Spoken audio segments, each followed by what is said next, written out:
Welcome back to our YouTube channel Roots of Success. Today we will discuss about a new topic, that is cerebral perfusion pressure, CPP.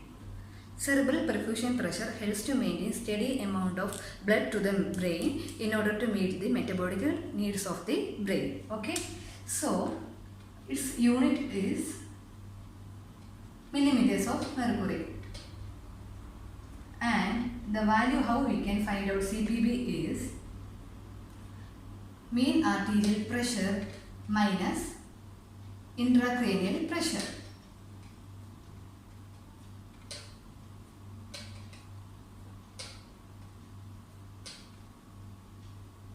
So we already discussed in the last video what is mean arterial pressure. Mean arterial pressure is the average amount of pressure present during a cardiac cycle. അതായത് ഒരു heart ബീറ്റിൻ്റെ ഇടയിലുണ്ടാകുന്ന average amount of പ്രഷറിനെയാണ് നമ്മൾ മീൻ arterial pressure എന്ന് പറയുക. മീൻ arterial പ്രഷറിൻ്റെ normal value എന്ന് പറയുന്നത് 60 to 100 millimetres of mercury ആണ്. ഇനി നമുക്ക് നോക്കാം ICP. ICP എന്ന് പറയുന്നത് ഹൈഡ്രോസ്റ്റാറ്റിക് പ്രഷർ, അതായത് CSFൽ പ്രസൻ്റ് ആയിട്ടുള്ള ഹൈഡ്രോസ്റ്റാറ്റിക് പ്രഷറിനെയാണ് നമ്മൾ ICP എന്ന് പറയുക. അതിൻ്റെ നോർമൽ വാല്യൂ എന്ന് പറയുന്നത് 5 to 15 മില്ലിമീറ്റേഴ്സ് ഓഫ് മെർക്കുറി ആണ്. സോ ഇത് തമ്മിലുള്ള വ്യത്യാസത്തെയാണ് നമ്മൾ CPP എന്ന് ഡിനോട്ട് ചെയ്യുക. Okay, CPP normal value range between 60 to 100 millimeters of mercury. So for an example, a person BP is 170 millimeters of mercury and ICP is 30. So how we will calculate CPP? So main arterial pressure, we already know the equation that 2 into dBp plus SBP by 3. So here 2 times into diastolic pressure is 70 plus 110 divided by 3, that is 250 by 3 equal 83.3 mm of Hg is mean arterial pressure for BP 110/70. So we can find next is CPP. So that is, here we are getting mean arterial pressure 83 minus that is ICP, that is 30. So the value we will get 70 millimeters of mercury. So here CPP normal value is 60 to 100. Here values come within the range 60 to 100. Suppose CPP is less than 60, indicate ischemia. If CPP is less than 50, will cause permanent neurological deficit.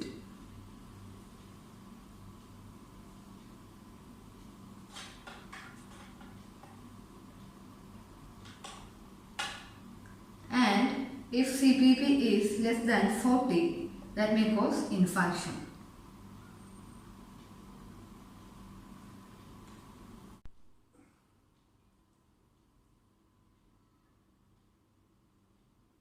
Next we will see what is perfusion pressure. Perfusion pressure is the pressure of the blood entering to a vital organ.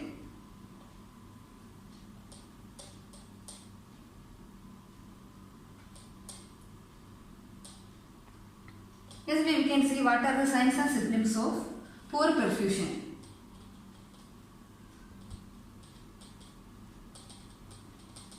In case of poor perfusion, patient capillary refill is more than 3 seconds. Normal capillary refill time is 3 seconds.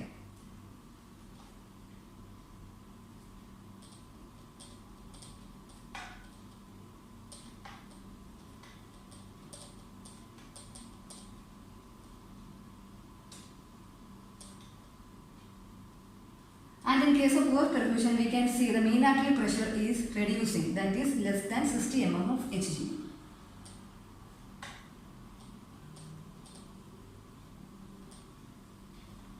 And other one symptoms that indicate poor perfusion is, if a person is having poor perfusion, means we can see person gums is looking pale, otherwise it's normal in pink color. So we can see here gums are pale. Gums become pale in color.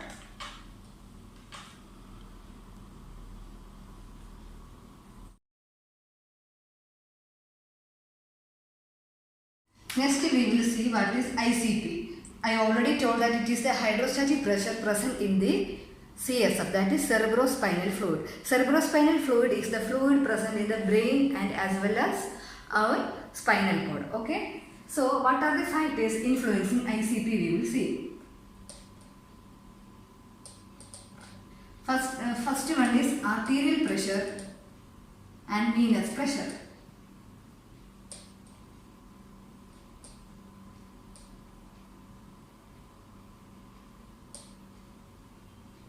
Increased arterial pressure and venous pressure will increase the ICP level. Next we will see about temperature.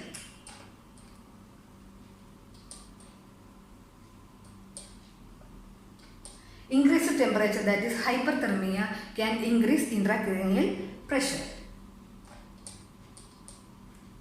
Next one is arterial blood gases.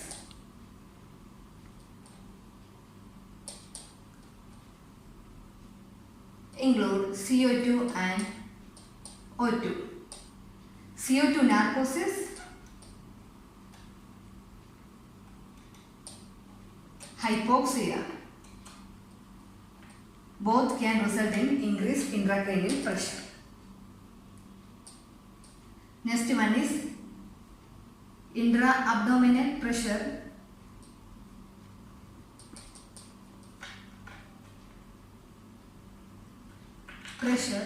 And intrathoracic pressure.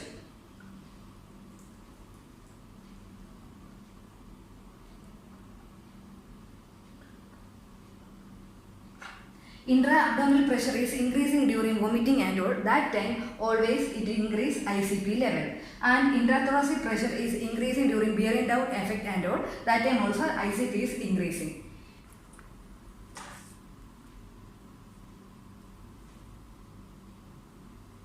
Increased PEEP can increase ICP.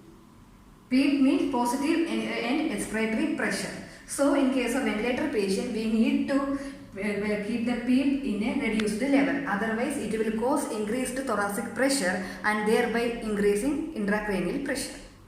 Next, we will see what is cerebral blood flow and in relation to CPP. So, cerebral blood flow is defined as it is the amount of blood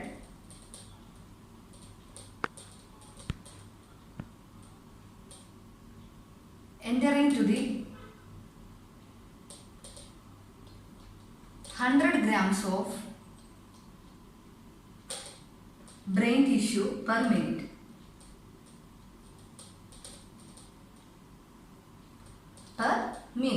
Okay, its normal value is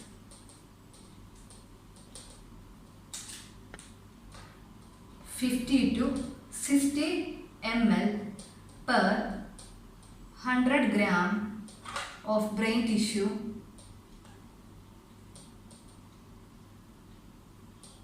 per minute. Then we will see what is the relationship between CPP and cerebral blood flow, that is CBF. Low CPP resulting in ischemia.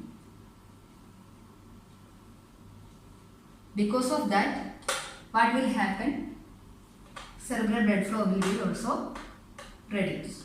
This is the relation. That is, whenever cerebral blood flow is low, it will resulting in reduced cerebral perfusion pressure. Next we will see what is cerebral auto-regulation. Auto, the meaning is self. Here, brain activity to reduce or increase blood flow in relationship with the man. That is known as cerebral auto-regulation. For example, a patient BP is reduced. So what will happen is cerebral vasodilation is happening.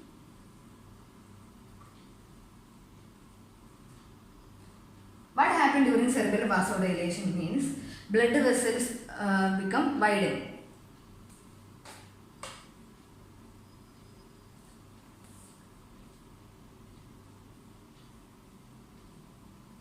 If blood vessels become widened, it will improve the cerebral blood flow. That is increasing cerebral blood flow, thereby increasing blood volume.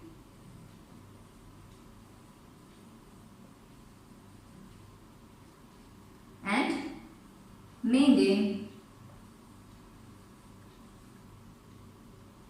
ICP and CPP. Suppose if BP is increasing, that will cause cerebral vasoconstriction.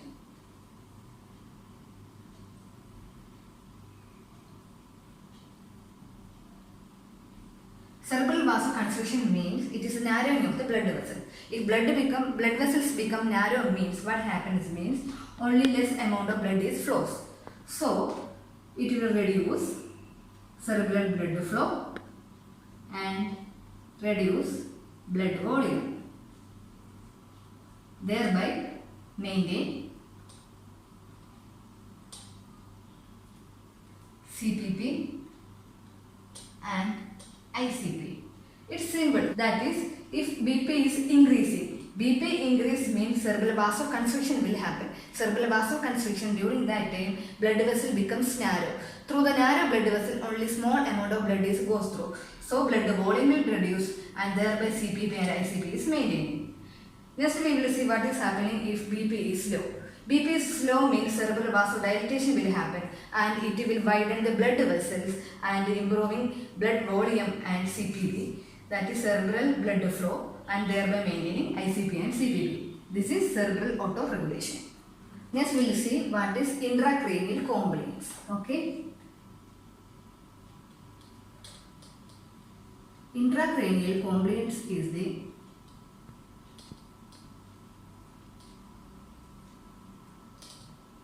relationship between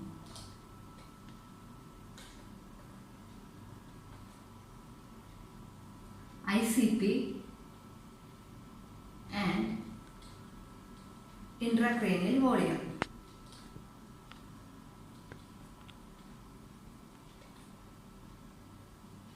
Intracranial compliance equal changes in pressure by changes in volume. Simple thing.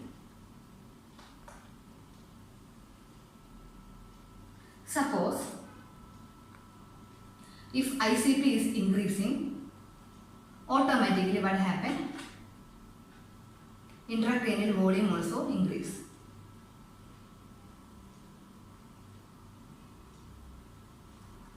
That can result reduced intracranial compliance.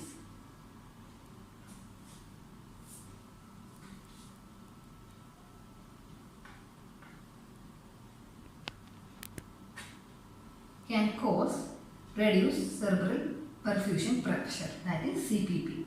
So here what we can see is intracranial compliance whenever reduced, it always reduce cerebral perfusion pressure. That is the main concept.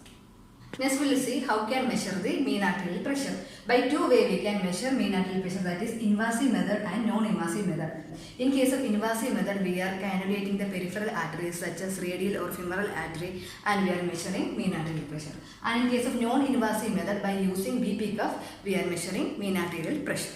Next we will see how to measure intracranial pressure. Intracranial pressure also we can measure non-invasive method and invasive method. In non-invasive method, TCD, that is transcranial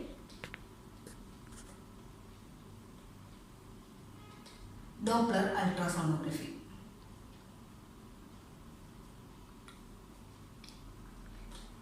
And invasive method is interventricular monitoring.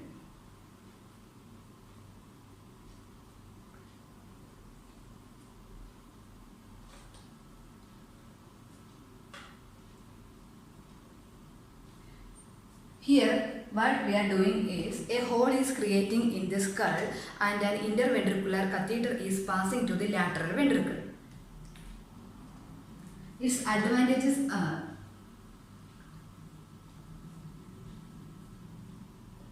if ICP is increased due to increased CSF means we can drain out the CSF. That is the advantage of interventricular monitoring. drain out CSF. But some disadvantages also present, such as chance of infection and bleeding.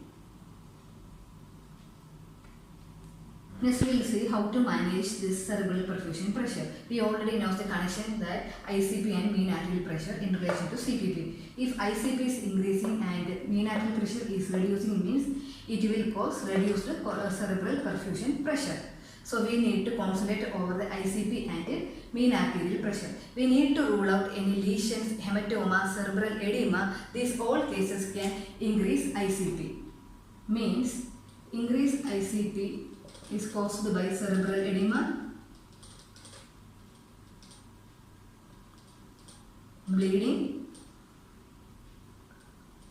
hematoma and lesions. If any lesions present, means we need to evacuate the lesion.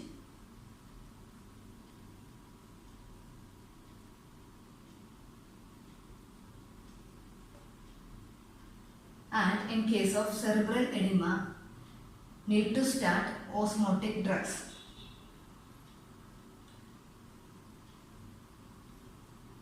Osmotic drugs include mannitol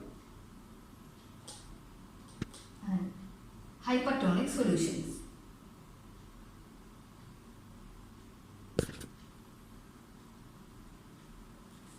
This mannitol and hypertonic solutions reduce cerebral edema, thereby can reduce ICP.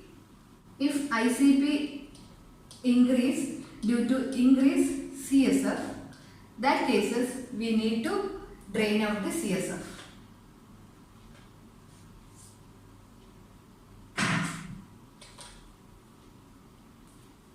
Next one, regulation of mean arterial pressure. Through fluid resuscitation,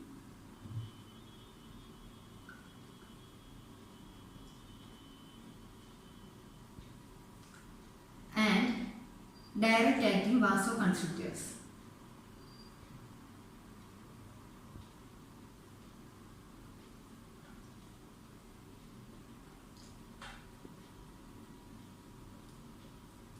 Like adrenaline, dopamine. With that can increase mean arterial pressure and thereby improve cerebral blood flow and cerebral perfusion pressure. This all the regarding cerebral perfusion pressure. Thank you. If you like my video, please comment and subscribe my YouTube channel.